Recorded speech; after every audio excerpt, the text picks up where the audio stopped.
avec Ursula von der Leyen, haute représentante de l'Union européenne pour les affaires étrangères. La coopération stratégique face aux défis de paix et de sécurité était au cœur de leurs entrevues. Guilain Kabalouti.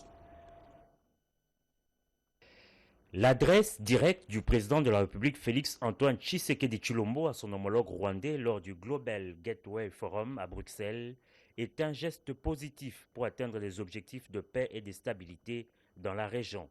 Cette réaction est de Massad Boulos, conseiller principal pour l'Afrique du département d'État américain, qui s'est entretenu avec le chef de l'État dans la soirée de ce jeudi 9 octobre 2025 en marge du Forum de Bruxelles. C'est un geste noble, bien sûr. C'est un geste que tout le monde a apprécié, d'avoir tendu la main. C'est quelque chose de très positif qui donne un support à ce momentum-là pour atteindre nos objectifs finaux qui sont la paix et la stabilité finale dans la région. Dans cet objectif de paix et de stabilité dans la région, l'émissaire du président américain Donald Trump garde espoir sur le processus de Doha qui, d'après ses propres dires, reprend dans quelques jours. Ils vont très bientôt relancer les discussions, le dialogue. Je crois que ça commence dans 3 jours. Ça reprend dans 3 jours. On est très optimiste. On espère, on fera tout et on donnera tout le soutien nécessaire à ce processus-là pour que ça réussisse et le plus tôt possible. Peu avant cette rencontre, c'est avec Ursula von der Leyen, haute représentante de l'Union européenne pour les affaires étrangères, que le chef de l'État Félix Antoine Tshisekedi Tshilombo s'est entretenu. Les échanges ont porté notamment sur une coopération stratégique face aux défis de paix et de sécurité.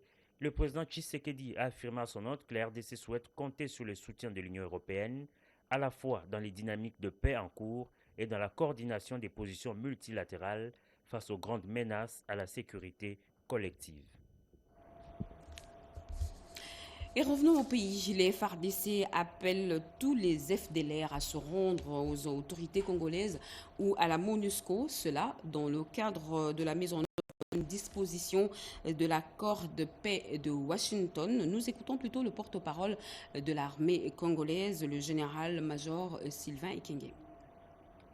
Dans le cadre de la mise en œuvre de l'ordre opérationnel adopté le 1er octobre 2025 par le comité conjoint de supervision de l'accord de Washington, signé par la République démocratique du Congo et la République du Rwanda sous la médiation des États-Unis d'Amérique, les forces armées de la République démocratique du Congo appellent toutes les factions des forces démocratiques de libération du Rwanda, en sigle FDLR, à déposer les armes et à se rendre aux autorités congolaises ou à la MONUSCO en vue de leur rapatriement dans leur pays d'origine, le Rwanda. Les forces armées de la République démocratique du Congo demandent en outre aux populations en contact avec les FDLR de se désolidariser de ces rebelles rwandais et de les sensibiliser pour se rendre sans condition aux autorités de la RDC et ou à la MONUSCO. En cas de résistance et de refus d'obtempérer, les FARDC, conformément aux dispositions pertinentes de l'accord de Washington, procéderont au désarmement par contrainte ou par usage de la force. Aussi, les forces armées de la République démocratique du Congo rappellent-elles à tous leurs militaires l'interdiction de collaborer d'une manière ou d'une autre avec les forces démocratiques de libération du Rwanda. Toute violation de cette consigne permanente expose son auteur à des sanctions sévères. Les forces armées de la République démocratique du Congo exhortent les FDLR à faciliter la tâche au processus de paix en cours et à se rendre sans violence ni effusion de sang. Et cap sur le renforcement de la pêche industrielle en République démocratique du Congo à Barcelone, le ministre de la Pêche et l'Élevage, Jean-Pierre Tshimanga, a inspecté un nouveau lot de 7 bateaux de pêche commandés par le gouvernement congolais. Ces navires de grande capacité viendront bientôt s'ajouter à ceux déjà arrivés au port de Boma dans le cadre de la relance du secteur halieutique national redépendant. C'est une promesse tenue. Le ministre de Pêche et Élevage, Jean-Pierre Tshimanga-Bwana, a séjourné dans la ville de Barcelone, en Espagne, pour inspecter les 7 bateaux de pêche le week-end dernier.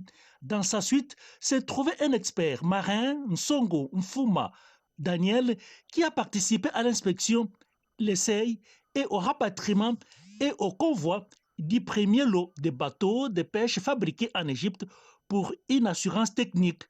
En Espagne, au chantier d'Areza, à Portignol, dans la contrée d'Arecis. Le ministre Jean-Pierre Tshimanga, guidé par le directeur général de l'entreprise Areza, a visité les 7 navires de pêche, dont 3 de 16 mètres et 4 autres bateaux d'une dimension de 12 mètres. Des explications claires fournies par le directeur général de Areza étaient plus que convaincantes et il s'est dit honoré de recevoir le ministre de Pêche et Élevage de la RDC venu se rassurer sur l'état de ces 7 bateaux. C'est toute la satisfaction du ministre Jean-Pierre Tshimanga pour la rapidité avec laquelle l'entreprise Areza a réalisé cette commande.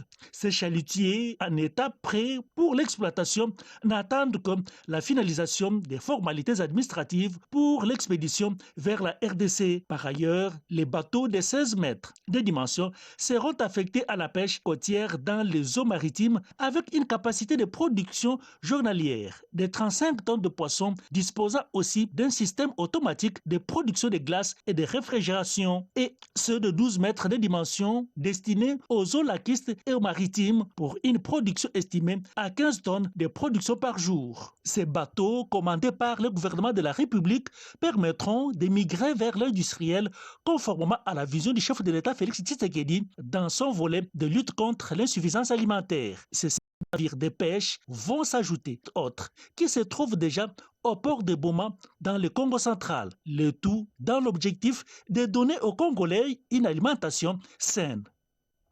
Le ministre délégué aux Affaires étrangères, francophonie et diaspora, Crispin Mbadou, a échangé avec la diaspora congolaise vivant en Occident. Leur échange en gravité autour de leur rapport sur le développement de la République démocratique du Congo, ces enfants du pays vivant aux États-Unis, France, Belgique, Allemagne et autres, remercie le président de la République, Félix Antoine Tshisekedi Tshilombo Nanumba. L'annonce d'un atelier d'évaluation au mois de novembre prochain, lequel permettra l'élaboration claire et nette d'une feuille de route pour la diaspora congolaise, a-t-il déclaré le ministre délégué aux Affaires étrangères, francophonie et diaspora à la délégation de la diaspora congolaise reçue au ministère délégué des Affaires étrangères, francophonie et diaspora, conduite par le député national Robert Nyondo Toko. Au cours de cette séance de travail, plusieurs points ont été débattus, notamment la valorisation des potentiels de la diaspora congolaise, le renforcement de liens entre celle-ci et les institutions de la République, la vision stratégique pour une meilleure intégration et la volonté ferme de contribuer activement au développement socio-économique de la RDC. Crispin Mbadou Panzo a réaffirmé son engagement du gouvernement central à accompagner les Congolais de l'étranger dans leurs initiatives en faveur du développement national. Bien avant, une délégation de la diaspora des États-Unis d'Amérique a échangé avec le ministre délégué aux Affaires étrangères, Crispin Mbadou Panzo, sur les défis et les opportunités liées à l'implication de la diaspora dans la vie socio-économique de la RDC, particulièrement sur la collaboration et la réalisation des projets concrets, a affirmé Dadi Djamba, président de la communauté congolaise des États-Unis d'Amérique. Et le regroupement Agissons et Bâtissons fort de ses partis membres a suivi avec une attention particulière l'intervention de son Excellence M. Félix Antoine Tshisekedi Tshilombo, président de la République, chef de l'État au Global Gateway Forum 2025 tenu à Bruxelles. Bien qu'économiquement, le président de la République a indiqué que les objectifs Le développement global poursuivi par tous ne saurait être atteint dans un contexte de guerre. C'est ainsi qu'il n'a pas hésité à un seul instant à mettre en exergue sa légendaire politique de main tendue, digne d'un homme de paix, en appelant le Rwanda à donner l'ordre au M23 qu'il soutient d'arrêter cette escalade pour une paix des braves. Le regroupement Agissons et Bâtissons réitère son attachement indéfectible au président de la République et l'encourage à continuer à œuvrer dans cette voie de recherche de la paix pour le bien-être de nos populations qui payent le lourd tribut d'une guerre injuste. Que Dieu bénisse la République démocratique du Congo, fête à Kinshasa le 10 octobre 2025. L'honorable Sama Lukonde Kenge Jean-Michel. Top départ pour la phase préparatoire du deuxième recensement général de la population en République démocratique du Congo. En soutien à cette opération cruciale, le ministre du Plan a remis un important lot de matériel informatique à l'Institut national de la statistique, ordinateurs, smartphones et portables, une dotation réceptionnée par le secrétaire général Daniel Epembe au nom du ministre Guilain Nyembo. L'édité avec Peggy Mukunda. Attendu depuis plus de 40 ans, la réalisation du deuxième recensement général va bientôt démarrer sur toute l'étendue du territoire national. Le ministère du Plan vient de doter son Institut national de la statistique INES des matériels d'équipement d'informatique composés des smartphones, des ordinateurs fixes et portables. Acquis sur fonds propres du gouvernement congolais, ces matériels réceptionnés par le secrétaire général du Plan, Daniel Epembe, au nom du ministre d'État, ministre du Plan, Guilain Nyembo, permettra le déploiement des équipes techniques et des experts chargés des collectes de données préliminaires sur l'ensemble du territoire national. Ce deuxième recensement général vise à doter la RDC d'une base de données démographiques et socio-économiques fiables, indispensable à la planification globale, exclusive et territorialisée des politiques publiques. À travers cette action, le ministère du Plan réaffirme son engagement à moderniser le système statistique national de l'INES. Elle s'inscrit également dans la vision du chef de l'État, Félix Antoine Tshisekedi, et qui fait de la planification nationale un levier essentiel du développement. La question du recensement général des populations constitue un défi majeur pour notre pays. Nous sommes appelés à relever ces défis avec efficacité. Moderniser pour mieux servir, c'est dans cet élan que l'Office national de l'emploi a présenté au ministre de tutelle Ferdinand Massamba sa toute nouvelle plateforme numérique, une innovation portée par le directeur général Fanon Beya qui marque un tournant décisif dans la dynamisation des services publics de l'emploi, une phase avec des réformes prônées par le chef de l'État, Willy Tunakov. Le ministre de l'Emploi et Travail, Ferdinand Massamba, a présidé mercredi 8 octobre en son cabinet de travail une séance de travail sur la présentation par le directeur général de l'Office national de l'emploi, Fanon Beya de l'évolution de la plateforme numérique des services d'intermédiation de cet établissement public. C'était en présence du secrétaire général à l'emploi et au travail et de quelques membres de son cabinet ministériel. Quel est l'impact de la numérisation des services de l'ONEM sur les demandeurs d'emploi et les entreprises? Une innovation apportée par l'actuelle direction générale dans le cadre des nouvelles réformes de la redynamisation et la modernisation des services publics. Les experts techniques de l'ONEM expliquent. La technologie est en train d'évoluer et nous devons aller ensemble, la main dans la main avec la nouvelle technologie. Voilà pourquoi l'ONEM a voulu, par rapport à ces réformes, et surtout par rapport au dynamisme du nouveau comité de gestion, pour que nous puissions arriver maintenant à digitaliser ce travail-là. Ce système a été conçu pour permettre aux demandeurs d'emploi de s'enregistrer de manière autonome et à distance. Si le demandeur présente certaines facilités numériques, mais aussi il peut se faire accompagner à travers nos différentes agences. C'est vraiment de noter que c'est une panacée parce que figurez-vous une personne qui se trouve dans un endroit qui n'est pas accessible. Notre pays a une taille continentale, alors il peut se rapprocher de l'offre via cet outil numérique qui est notre portail électronique. C'est, je répète encore, www.onam.cd. Rappelons que l'ONEM a entre autres pour mission de promouvoir l'emploi et réaliser la meilleure organisation du marché de l'emploi en RDC. Redevance audiovisuelle, la RTNC passe à l'action. Sa directrice générale, Sylvie Lengue-Niembo, vient de procéder à la signature officielle d'un protocole d'accord avec les télédistributeurs pour la perception de cette taxe audiovisuelle sur les appareils récepteurs. Une démarche qui fait suite à l'instruction du président de la République, Félix Antoine Tshisekedi Tshilombo, lors du 13e Conseil des ministres, appelant à l'effectivité de cette collecte. Gaëtan Magalano.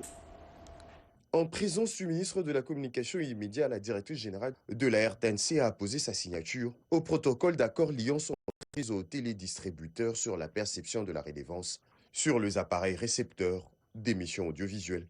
Dans son allocution, le ministre Patrick Mouyaya a rendu hommage au président de la RDC pour son engagement indéfectible qui a rendu possible la signature de ces protocoles historiques. Cet instant est l'aboutissement d'un travail méthodique, celle de la traduction concrète d'une volonté politique ferme, celle de transformer une obligation légale en un mécanisme opérationnel transparent et soutenable. Depuis son adoption le 25 juin 2011, la redevance audiovisuelle est reconnue comme une source stratégique pour le financement de l'audiovisuel public, au premier rang duquel se trouve la télévision nationale. Pour sa part, la directrice générale Sylvie Lengue-Niembo a salué l'implication du chef de l'État et du ministre de la Communication et Médias, porte-parole du gouvernement. C'est un moment très important pour la vie de la RTNC. Nous avons amorcé un pas décisif dans la matérialisation de la collecte de la redevance à travers la signature de ces protocoles d'accord avec les télédistributeurs. Aussi pour les agents de la RTNC, la voie est ouverte maintenant parce qu'avec les télédistributeurs qui sont en grand nombre, nous avons signé aujourd'hui et nous pouvons comme ça entrevoir déjà des projets grâce à ces soutiens qui proviendraient de nos partenaires. Le télédistributeur présent n'ont pas caché leur satisfaction. Le directeur de ressources humaines de BlueSat s'en est fait le porte-parole. La signature d'aujourd'hui vient après une conciliation. La conciliation a pris beaucoup de temps et finalement, aujourd'hui, nous avons abouti à la signature de cet accord parce que les deux parties ont réussi à se mettre d'accord. Il convient de préciser que cette signature intervient consécutivement à la communication du président de la RDC, Félix Antoine Tshisekedi Tshilombo, lors de la 13e réunion du Conseil des ministres sur le rapport circonstancié sur l'effectivité de la collecte de la redevance sur les appareils récepteurs d'émissions audiovisuelles. Cette communication a permis au gouvernement, à travers le ministère de la Communication et Médias, d'approfondir la question en commission. Celle-ci a ensuite fait l'objet d'une décision adoptée lors de la 53e réunion du Conseil des ministres tenu le 25 juillet 2025. Et de la poussière de l'oubli à la renaissance du savoir, à Lubumbashi, l'Athénée, autrefois symbole de l'excellence éducative, retrouve son souffle grâce à un appui de taille, près de 1700 bons remis par le service national, un geste salutaire qui profite aussi à l'école de la 22e région militaire, toujours dans la capitale cuprifère. Cédric Kanina. Perché au cœur de Katouba, l'Athénée de Lubumbashi, construit à l'époque coloniale, conserve à ce jour les mythes qui l'entourent, du moins, plus ou moins.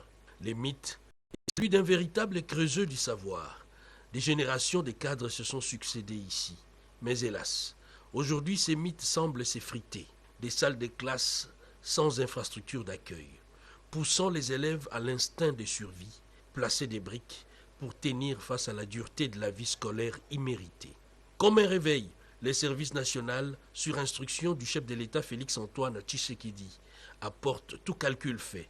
1700 bancs sortis des ateliers de Kabulameji, fabriqués par des mains autrefois perdues, aujourd'hui utiles pour bâtir la nation. La nuit a été longue, certes, mais sous l'impulsion du chef de l'État, commandant suprême, Félix Antoine Tshisekedi Tshilombo, un nouveau jour est en train de se lever. L'espoir renaît.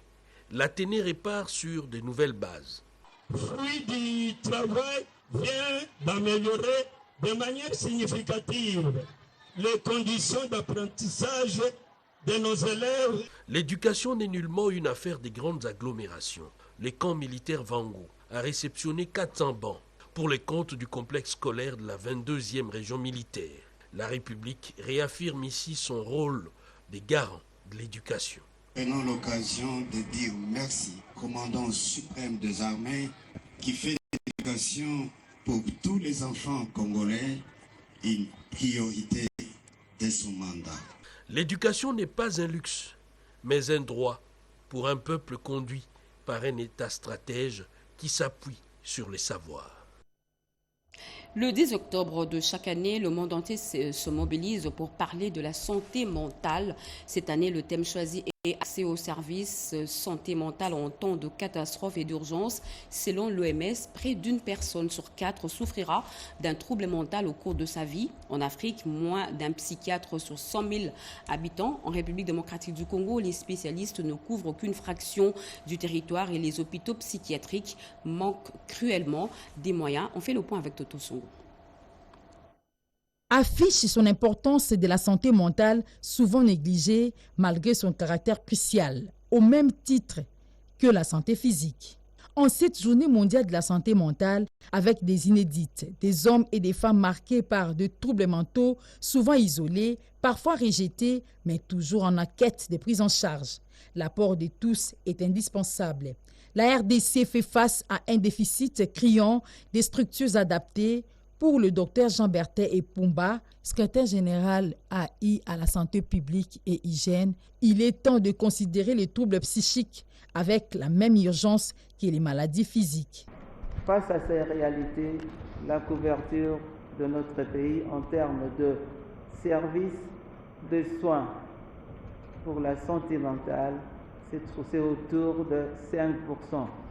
Ce qui fait que nous devons multiplier des efforts énormes pour améliorer suffisamment la couverture sanitaire de notre pays en service pour la santé mentale.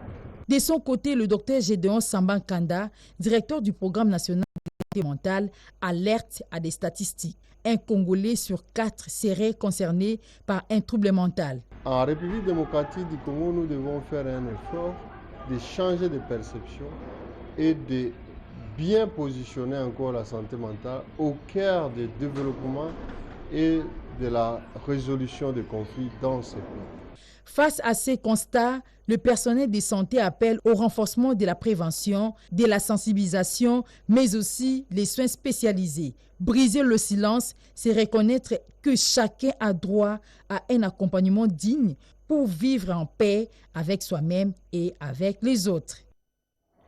Et nous vous l'avions dit à l'entame de ce journal, l'Est de la République démocratique du Congo, déjà meurtri par des violences armées, fait désormais face à une crise sanitaire alarmante. À Bukavu et à Goma, les structures sanitaires sont à bout de souffle. Retour des médicaments, fuite de personnel et afflux massif des blessés. Le Comité international de la Croix-Rouge alerte sur une situation critique aggravée par le désengagement de plusieurs ONG humanitaires. François Morillon, chef de la délégation du CICR RDC, a présenté ce tableau au cours d'un point de presse. Regardez.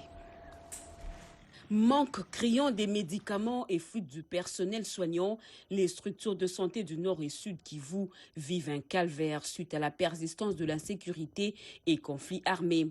Face à cette situation, de nombreuses personnes blessées par armes, dont les enfants et femmes, peinent à se faire soigner. Le transfert des blessés vers les structures de santé appropriées est rendu difficile par les combats et les difficultés à passer les lignes de front. Certains patients doivent parcourir des longues distances à pied au péril de leur vie avant de trouver des soins adaptés à leurs besoins. La rupture de stock des médicaments reste persistante car beaucoup d'organisations humanitaires impliquées dans le soutien aux structures de santé ont dû réduire et même arrêter leur activité faute de financement à cause de l'insécurité et difficultés à traverser les lignes de front. Le CICR RDC, par son chef de délégation François Morillon, au cours de ce point de presse, a présenté cette deuxième évaluation menée dans le Kivu. Face à cette situation critique, il demande que des actions soient prises, des mesures adoptées et des mécanismes mis en place afin de prévenir l'effondrement des services de santé aux populations du Nord et du Sud Kivu. Respect plus strict du droit international humanitaire afin de garantir l'accès aux besoins des populations qui se trouvent sous le contrôle des différentes parties au conflit. Le CICR, en tant qu'intermédiaire neutre, se tient prêt à continuer à faciliter l'acheminement des médicaments à travers les lignes de front. Et sur le terrain, au plus près des actions solidaires, jeudi dernier, la ministre d'État en charge des affaires sociales, Eve Bazaïba, s'est rendue au siège de la HG Foundation dans la commune de Kasavubu. Une visite de proximité pour saluer et évaluer l'impact du travail humanitaire de cette structure dédiée aux plus vulnérables. Chimendondo Yvette Moktima. Accueilli dans une ambiance conviviale par le président et fondateur de la HG Foundation, Harish Djaktani, la ministre d'État Bazaïba Massoudi a visité tour à tour les installations de cette structure, accueil, pharmacie, salle de consultation et unité technique. Le philanthrope Harish Djaktani a présenté à la délégation ministérielle les différents services offerts gratuitement à la population, notamment à ceux qui vivent dans la précarité. Depuis son inauguration en mars 2023, la clinique gratuité de la HG Foundation s'est imposée comme une référence dans la prise en charge de personnes diminuées. Parmi ces initiatives phares figure le programme JAMP de Jaipur, qui offre des prothèses gratuites aux personnes amputées ou souffrant des handicaps moteurs. La Fondation s'investit également dans la lutte contre le paludisme, une maladie encore très présente à RDC. La ministre d'État Eve Bazaïba Massoudi a échangé avec plusieurs bénéficiaires, dont cette mère de 3 enfants venue consulter pour le problème de vision. Touchée par ces actions humanitaires, la ministre d'État a salué le travail remarquable accompli par la HG Foundation, qu'elle a qualifié de partenaire fiable dans les domaines social et humanitaire. Tout le travail que la Fondation HG fait en République démocratique du Congo dans tous les domaines. Ça, c'est les domaines purement humanitaires.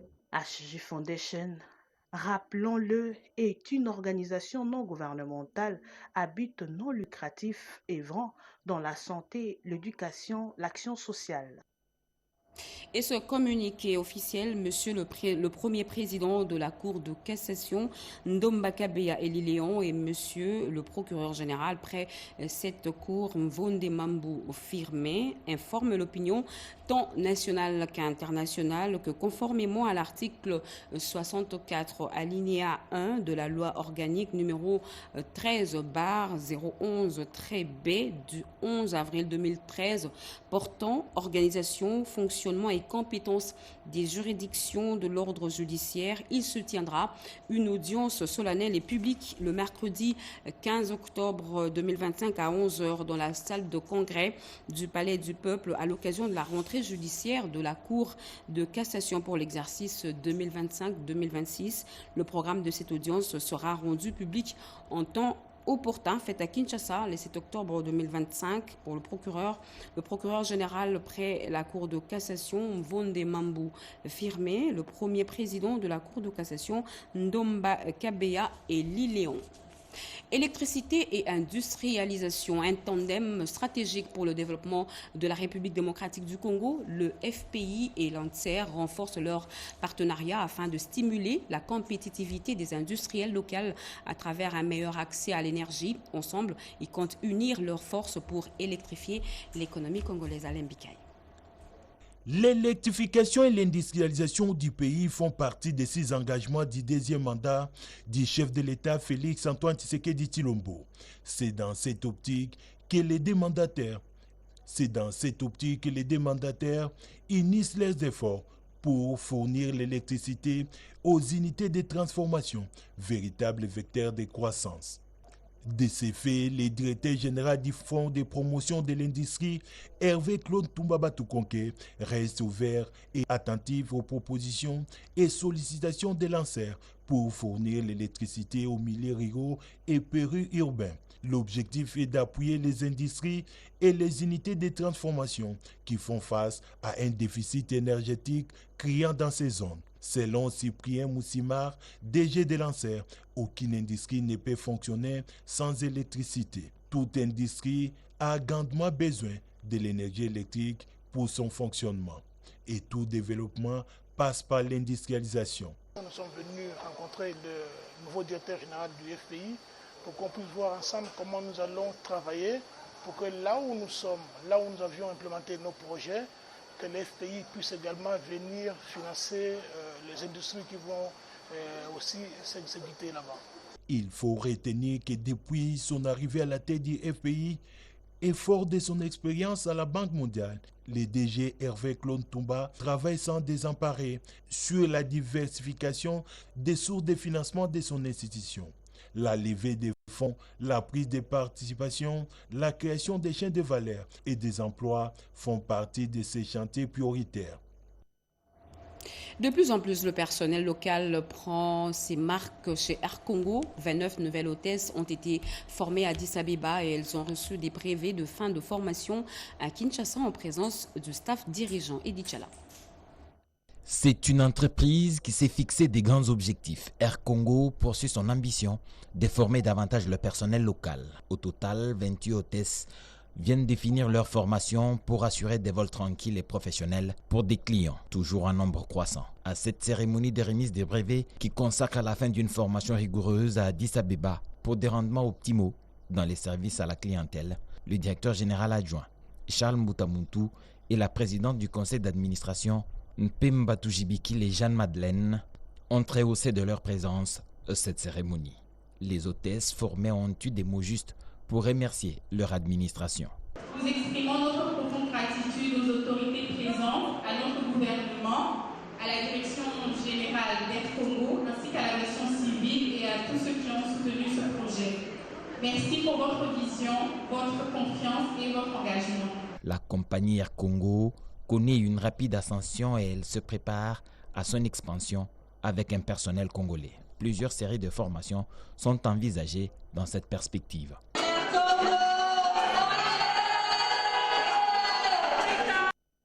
Dernier hommage à une figure emblématique de la presse et de la formation en journalisme en République démocratique du Congo. Le professeur émérite Paul Malembe Tamandiak est décédé le 1er septembre 2025, a été honoré ce vendredi à l'UNISIC ex-IFASIC lors d'une émouvante séance académique. Yvette Makontima. La République démocratique du Congo rend hommage au professeur Paul Malembe Tamandiak, de médias et père fondateur de l'enseignement en sciences de l'information et de la communication dans les pays. Décédé le 1er septembre 2025 à Kinshasa, à l'âge de 88 ans, il laisse derrière lui un héritage intellectuel inestimable. C'est à l'Université des sciences de l'information et de la communication UNISIC, ex-IFASIC, dont il fut fondateur en 1973, que la cérémonie d'hommage a eu lieu. Devant la communauté universitaire et scientifique, le professeur Jean-Marie Vianney Longonia, secrétaire général académique de l'UNISIC, devant la communauté universitaire et scientifique, le professeur Jean-Marie Vianney Longonia, secrétaire général académique de cet alma mater, a retracé la vie du patriarche, tandis que les recteurs, professeur émérite Jean Kambaï Boacha, a livré une oraison funèbre, saluant la rigueur, la passion et la vision d'un homme qui a sémé les graines de l'excellence informationnelle en République démocratique du Congo. Moment fort de cette douloureuse séparation, le dévoilement du buste par le professeur. Moment fort de cette douloureuse séparation, le dévoilement du buste du professeur Paul Malembe Tamandiak par le ministre de la Communication et Médias, Patrick Mouyaya Katembwe, en signe de reconnaissance nationale. Pour nous, comme anciens étudiants, comme praticiens de la communication, comme membres du gouvernement, il était de notre devoir de nous assurer que nous lui rendons les hommages bien mérités pour toute la contribution qu'il a apportée pour le pays, à la fois dans la formation de l'élite, mais aussi à travers toutes les œuvres scientifiques. La toge lui a ensuite symboliquement été posée par les recteurs de l'UNISIC, entourés de ses collègues professeurs. Le tout premier rédacteur en chef de la radio-télévision nationale congolaise, sa mémoire a été honorée par le directeur général adjoint au nom de la directrice générale de la RTNC, Sylvie Elenge Niembo. C'est un grand homme que nous pleurons aujourd'hui et la radio-télévision nationale congolaise lui est reconnaissante. Ils sont là pour lui rendre compte. Son portrait ou passage a aussi été salué au bâtiment de ces médias publics où agents et cadres ont déposé de gerbes et de fleurs. Témoignages, émotions et reconnaissances ont rythmé cette séquence de mémoire. La première journée des hommages a débuté à la colline inspirée. C'est au lieu du savoir a accueilli la dépouille mortelle du patriarche pour une messe à la paroisse Notre-Dame de l'Université de Kinshasa, et ce, après la levée du corps de la morgue des cliniques universitaires. L'ultime hommage national se tiendra au Palais du Peuple avant son inhumation, c'est samedi 11 octobre 2025. Un dernier adieu à un bâtisseur, un maître, un homme d'impact. Et puis cette nouvelle sur les conditions d'indemnisation des personnes affectées par le projet ROCAD, la commission interministérielle en charge de la matérialisation de l'expropriation pour cause d'utilité publique dans les tracés des rocades sud-ouest et sud-est de la ville de Kinshasa porte à la connaissance des personnes affectées par le projet que le processus de paiement des indemnisations officiellement lancé en date du 19 août 2025 par son Excellence Monsieur le ministre d'État, ministre de l'Urbanisme et Habitat, ainsi que leurs excellences, Monsieur les ministres des Infrastructures, Travaux publics et des Affaires foncières et Aménagement du territoire, se poursuit activement. Le paiement des indemnisations concerne toute personne affectée par le projet ayant signé le procès verbal de négociation et dont le dossier est complet et conforme. Les paiements sont effectués selon l'ordre chronologique de traitement des dossiers, à l'exception des personnes affectées par le projet concernés par les travaux du carrefour de Mitendi situé au croisement de deux rocades, des personnes affectées par le projet dont les parcelles se trouvent sur les 4 premiers kilomètres de la rocade sud-ouest à partir de l'entrée Lutendele. Le paiement de toute parcelle en conflit ou ayant fait l'objet d'opposition est suspendu jusqu'à nouvel ordre, du conflit au niveau du ministère des Affaires foncières. Les premiers paiements ont prioritairement concerné les personnes affectées par le projet ayant négocié en décembre 2024 et janvier 2025, les personnes affectées par le projet impactés par les travaux du carrefour. Le prochain lot de paiement actuellement en préparation couvrira un nombre important de personnes affectées par le projet ayant négocié entre décembre 2024 et août 2025. À cet effet, la commission interministérielle recommande à toute personne affectée par le projet ayant négocié avec la commission, mais dont le dossier reste incomplet, à le régulariser dans les meilleurs délais afin d'être éligible au paiement. Elle appelle également les personnes affectées par le projet initialement identifiées sans titre foncier, mais ayant depuis obtenu leur titre, à se présenter auprès du secrétariat technique pour l'enregistrement de ce document complémentaire et leur alignement aux négociations. Voilà. À bon entendeur, salut. Et comme chaque vendredi, la tradition a été respectée au gouvernement, tous les membres se sont retrouvés autour de la première ministre Judith Suminwa pour la réunion du Conseil de ministres. Le compte rendu juste après ce journal avec le porte-parole du gouvernement, Patrick Mouyaya Katembwe. En sport, après le faux pas de septembre dernier à Kinshasa face aux Lions de la Teranga, les léopards de la République démocratique du Congo reprennent du poil de la bête. En début d'après-midi de ce vendredi, les hommes de Sébastien de Sabre ont battu les éperviers du Togo à Lomé, 1-0. But de Cédric Bakambo obtenu d'un tir tendu à la 7e minute de jeu. Le Sénégal, lui, s'est imposé à Juba 5-0 contre le Soudan du Sud. Au classement, la République démocratique du Congo se maintient à la 2e place avec 19 points et garde toutes ses chances de qualification directe ou par des barrages. Mardi prochain, la RDC recevra dans son autre de Kinshasa le Soudan, alors que le Sénégal offrira son hospitalité à la Mauritanie. Voilà qui met fin à ce journal, mesdames et messieurs. Merci de l'avoir suivi. Merci à vous qui nous suivez à Bukavu et à Goma et partout ailleurs sur satellite. Vous êtes sur la RTNC. L'actualité continue sur nos antennes retrouvées à 23h. Pierre Mbouy Saïdi, demain à 7h. Serge Merlin-Mata, moi je vous reviens à 20h avec le même plaisir. Ce journal a été coordonné par Angèle Mabiela-Landou sous la direction de Oscar Mbalkaïj, rédigé par Edith Chaladien Balaka, Nana Bouzazebo, Monique Mavungu et Ramadan Pouki l'ont réalisé. À la prochaine.